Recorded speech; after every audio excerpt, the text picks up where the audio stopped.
Hello students, welcome back to my channel SQL mathematics students. आज हम Newton Raphson method के square root formula पर base एक question solve करने जा रहे हैं। इस प्रकार के क्वेश्चन आपके एग्जाम में पूछ लिए जाते हैं। प्लस न्यूटन के स्क्वायर रूट का फॉर्मूला आपका 2019 में पूछा गया है एमजीएससी एमएससी मैथमेटिक्स प्रीवियस में। ठीक है, सो सबसे पहले क्वेश्चन देख लेते हैं। Find square root of 12 by applying Newton's formula up to 3 places of decimal. ठीक है, हमें स्क्वायर रूट 12 की वैल्यू निकालनी है न्यूटन्स फॉर्मूला से। ठीक है, तो सबसे पहले न्यूटन का स्क्वायर रूट फॉर्मूला देख लेते हैं। तो स्टूडेंट्स, ये क्वेश्चन आपका आया हुआ है 2019 एमजीएससी एमएससी मैथमेटिक्स प्रीवियस में सेक्शन ए में क्वेश्चन आया हुआ है।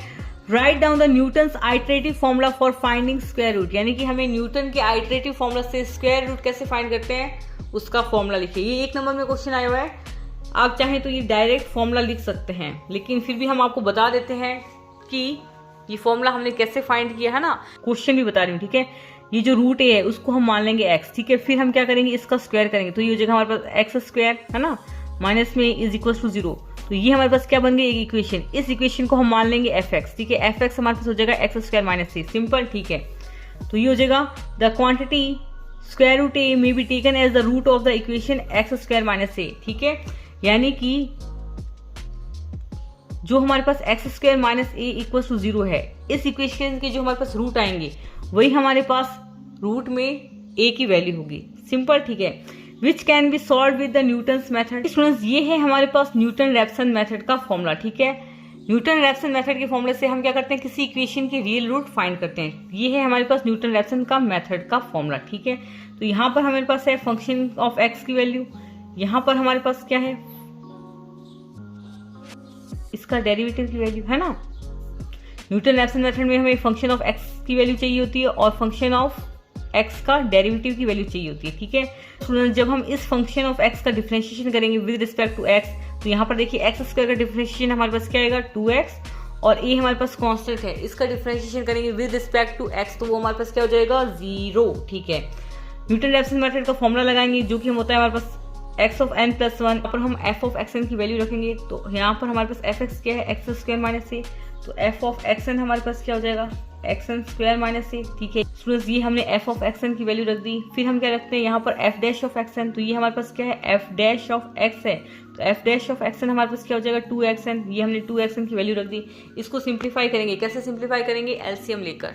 तो देखिए ये 2xn की इससे मल्टीप्लाई करेंगे तो ये हो जाएगा 2xn स्क्वायर, माइनस में हो जाएगा हमारे पास xn स्क्वायर। ठीक है, ये हो जाएगा प्लस का a। ठीक है, माइनस अंदर जाएगा, कुछ इस प्रकार लिखेंगे, माइनस में xn स्क्वायर माइनस a। ठीक है, अपॉन में 2xn। ठीक है, 2xn minus xn square, 2xn square minus में xn स्क्वायर प्लस का a अपॉन में 2xn। ठीक है, ओके, यहाँ 2xn स्क्वायर माइनस में xn स्क्वायर हमारे पास क्या आता है बताओ, xn स्क्वायर प्लस का a अपॉन में 2xn। ठीक है, इसको हम इस प्रकार भी लिख सकते हैं, xn का स्क्वायर अपॉन में 2xn प्लस में a अपॉन में 2xn है ना। ये बच जाएगा हमारे पास xn upon 2 plus a upon 2xn। यहाँ पर हम स्टूडेंट्स क्या करेंगे, 1/2 को कॉमन ले लेंगे तो ये हो जाएगा 1/2 कॉमन लिया तो ये हो जाएगा हमारे पास xn प्लस a अपॉन क्या बताओ xn है ना। तो स्क्वायर रूट फाइंड करने का हमारे पास फॉर्मूला है। So students, square root find करने का हमारे पास फॉर्मूला आएगा 1/2 xn plus a upon xn। ठीक है, ये हमारे पास फॉर्मूला है। तो चलिए क्वेश्चन सॉल्व करते हैं फटाफट से।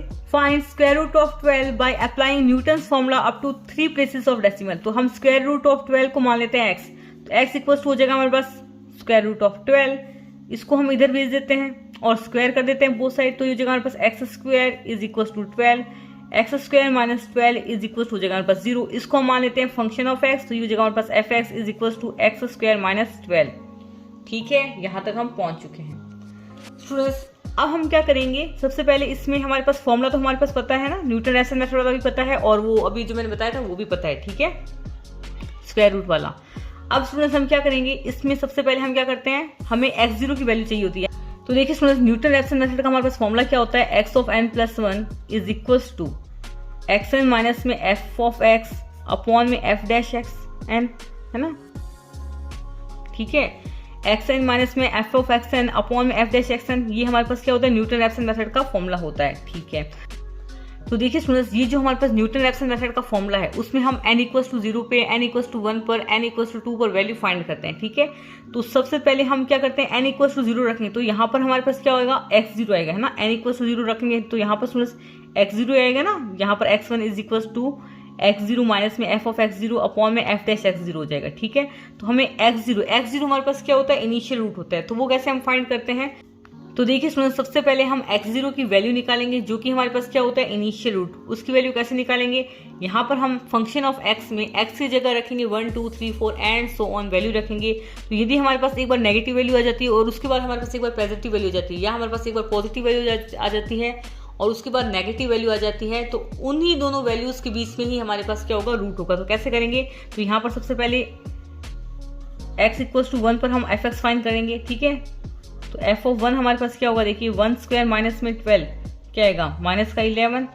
f ऑफ 2 देखिए क्या हो जाएगा, 2 का स्क्वायर 4 माइनस 12 तो ये आएगा माइनस का 8। ठीक है, फिर देखिए f ऑफ 3 देखिए 3 का स्क्वायर 9 माइनस 12 क्या आएगा, माइनस का 3। f ऑफ 4 देखिए then this is equals to क्या आएगा हमारे पास, देखिए 4 का स्क्वायर 16 माइनस 12 ये आ गया हमारे पास 4। तो ये स्टूडेंट्स f ऑफ 3 आ रहा है हमारे पास माइनस का 3 और f ऑफ 4 आ रहा है हमारे पास पॉजिटिव का 4। तो एक बार हमारे पास नेगेटिव वैल्यू आ गई, एक बार हमारे पास पॉजिटिव वैल्यू आ गई, यानी कि जो रूट है तो वो इन दोनों के बीच में, यानी कि 3 और 4 के बीच में ही हमारे पास रूट है।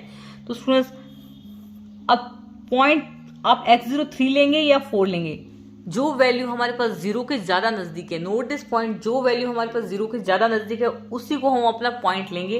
तो यहाँ पर हमारे पास 3 f ऑफ 3 पर हमारे पास वैल्यू आ रही है नेगेटिव ऑफ 3, तो ये 0 के थोड़ी ज़्यादा नज़दीक है ना वैल्यू, तो हम x0 लेंगे 3। ठीक है, ओके स्टूडेंट्स, आप इस प्रकार भी कर सकते हैं कि रूट को आप इन दोनों के बीच में ले सकते हैं, यानी कि आप x0 इज इक्वल टू 3.5 भी ले सकते हैं, उससे भी आंसर आपका सही आ जाएगा और सेम आता है आंसर। ठीक है, तो हमारे पास फंक्शन ऑफ x क्या है, देखिए x था हमारे पास x स्क्वायर माइनस 12, तो उसका हमें डिफरेंशिएशन करना पड़ेगा, यानी कि f डैश x हो जाएगा हमारे पास 2x माइनस में 0। ठीक है, न्यूटन रैप्सन मेथड का हमारे पास फॉर्मूला क्या है, x of n plus 1 is equal to xn minus में f ऑफ x अपॉन में f ऑफ xn अपॉन में f डैश ऑफ xn। ठीक है, यहाँ पर स्टूडेंट्स हमारे पास x0 क्या है 3। स्टूडेंट्स, अब हम लगाएंगे अप्रोक्सीमेशन, तो अब लिखेंगे put n equals to 0 take x0 is equals to 3 और ये होगा हमारे पास फर्स्ट अप्रोक्सीमेशन। ठीक है, तो ये हो जाएगा हमारे पास x of n plus 1 is equals to, तो देखिए स्टूडेंट्स, न्यूटन का स्क्वायर रूट का फॉर्मूला हमारे पास ये है, हमने x of n plus 1 is equals to xn minus F X N upon में एफ डैश एक्स एन को हमने पूरी तरीके से सॉल्व करके आपको बता दिया था और लास्ट में हमारे पास ये वाली वैल्यू निकली थी। ठीक है, तो अब मैं ये वाला डायरेक्ट फॉर्मूला लगा रही हूँ, ठीक है, जो कि है हमारे पास स्क्वायर रूट का फॉर्मूला, यानी कि हाफ में X N plus A upon X N. तो स्टूडेंट्स ये हो जाएगा हमारे पास में half of X N plus A upon X N. ठीक है स्टूडेंट्स, हम ले रहे हैं एन इक्वल्स टू 0, तो यहाँ पर एन इक्वल्स टू 0 रखेंगे तो ये हो जाएगा हमारे पास x1 is equals to half x0 plus A upon x0, है ना, ये होगा। This is equals to half x0 की वैल्यू हमारे पास क्या है 3 प्लस ए यहाँ पर हमारे पास क्या है 12। तो देखिए स्टूडेंट्स, यहाँ पर था ये स्क्वायर रूट ऑफ ए, है ना, तो ए की वैल्यू यहाँ पर जो वैल्यू होती है वही होती है हमारे पास a, the quantity square root of a. तो यहाँ पर देखिए स्टूडेंट्स, क्वेश्चन में हमारे पास क्या है स्क्वायर रूट ऑफ 12, तो यहाँ पर ए हमारे पास क्या है 12। ठीक है, तो ए हो जाएगा आपका 12, x0 की वैल्यू हम लिख देंगे 3, then this is equals to half 3 plus 4। इसको सॉल्व कर लीजिए कैलकुलेटर की सहायता से।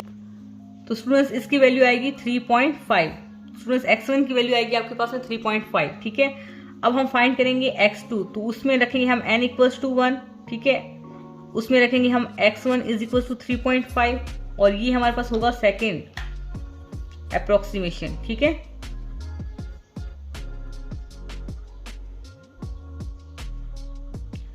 तो x2 हमारे पास क्या होगा, x2 होगा हमारे पास x2 is equals to half, यहाँ हो जाएगा x1 plus a upon x1। ठीक है, this is equals to half, x1 की वैल्यू है हमारे पास 3.5, प्लस ए की वैल्यू है हमारे पास 12 अपॉन में x1 की वैल्यू है हमारे पास 3.5 और इसको सॉल्व करते हैं आपके सामने। तो देखिए हम क्या करते हैं, सबसे पहले इसको सॉल्व कर लेते हैं। सो स्टूडेंट इसको हम कुछ इस प्रकार सॉल्व करते हैं, पहले 12 अपॉन 3.5 कर देते हैं, ठीक है। तो ये 12 अपॉन ये हो जाएगा 3.5, इसकी वैल्यू आ रही है हमारे पास कुछ इस प्रकार से। इसमें हम प्लस कर देते हैं 3.5, इसमें हमने प्लस कर दिया 3.5, तो इसकी वैल्यू कुछ इस प्रकार से आई। अब इसको हम डिवाइड कर देते हैं 2 से, तो इसकी वैल्यू आई हमारे पास 3.464, ठीक है। हमें 3 प्लेसेस ऑफ डेसिमल लेना था, यानी कि डेसिमल के बाद 3 संख्या और लेनी थी। सो स्टूडेंट्स अब हम निकालेंगे थर्ड अप्रोक्सीमेशन। कब तक हम ये फाइंड करते रहेंगे, जब तक कि हमारे पास कोई 2 वैल्यू सेम ना आ जाते, यानी कि या तो हमारे पास सेकंड अप्रोक्सीमेशन की वैल्यू सेम आ जाए, या थर्ड अप्रोक्सीमेशन की वैल्यू सेम आ जाए, या थर्ड अप्रोक्सीमेशन की वैल्यू सेम आ जाए, या फोर्थ अप्रोक्सीमेशन की वैल्यू सेम आ जाए। जैसे ही हमारे पास वैल्यू सेम आने लग जाएगी, उसी टाइम हम जो कैलकुलेशन है करना बंद कर देंगे। तो चलिए हम निकालते हैं third approximation. Students third approximation में हम n रखेंगे 2, x2 होगा हमारे पास 3.464 और ये होगा हमारे पास फॉर्मूला, ठीक है। जो हमारे पास फॉर्मूला था उसमें हम n की जगह 2 रख देंगे, तो हमारे पास ये वाला फॉर्मूला बनेगा। तो होगा ये this is equal to half, x2 की वैल्यू हमारे पास 3.464 प्लस a की वैल्यू हमारे पास 12 है, अपॉन में हमारे पास x2 की वैल्यू है 3.464। इसको हम क्या करेंगे भाई साहब जी, कैलकुलेट करेंगे। तो देखिए मैं तो इसको इस प्रकार कैलकुलेट करती हूँ, पहले ये इसको फाइंड कर लेती हूँ। ये हो जाएगा हमारे पास 12 भाग में 3.464, इसकी वैल्यू निकाल ली, प्लस में कर देती हूँ ये वाला, प्लस में हो जाएगा 3.464, ये निकल गया। फिर इसको डिवाइड कर देते हैं 2 से, तो वापस देखो हमारे पास वैल्यू आ रही है 3.464। देखिए स्टूडेंट्स हमारे पास सेकंड अप्रोक्सीमेशन में x2 की वैल्यू आ रही थी 3.464, इसी प्रकार हमारे पास थर्ड अप्रोक्सीमेशन में x3 की वैल्यू आ रही है 3.464, यानी कि हमारे पास वैल्यू रिपीट हो रही है। जैसे ही हमारे पास वैल्यू रिपीट हुई तो हमारे पास √12 की वैल्यू क्या है 3.464। तो यहाँ पर students x2 is equal to हमारे पास क्या है x3 है ना। इसको इक्वेशन आप A स्टार मान लीजिएगा, उसको इक्वेशन B स्टार मान लीजिएगा x2 वाले को, ठीक है। फिर लिख दीजिएगा from A star and B star. Students from A star and B star हमारे पास क्या आ जाएगा, x2 is equal to x3। तो देयरफॉर √12 की वैल्यू हमारे पास क्या हो जाएगी 3.464। √12 की वैल्यू आ रही है हमारे पास 3.464। आप आगे लिखना चाहिए तो लिख सकते हैं, ठीक है। लेकिन स्टूडेंट्स हमें क्वेश्चन में कहा गया है 3 प्लेसेस ऑफ डेसिमल, तो यहाँ पर हमने ले लिया है 3 प्लेसेस ऑफ डेसिमल। स्टूडेंट्स इस प्रकार हम ये क्वेश्चन फाइंड करेंगे। सो आई होप आपको ये वीडियो पसंद आएगा। वीडियो पसंद आए तो लाइक जरूर करें। Thank you.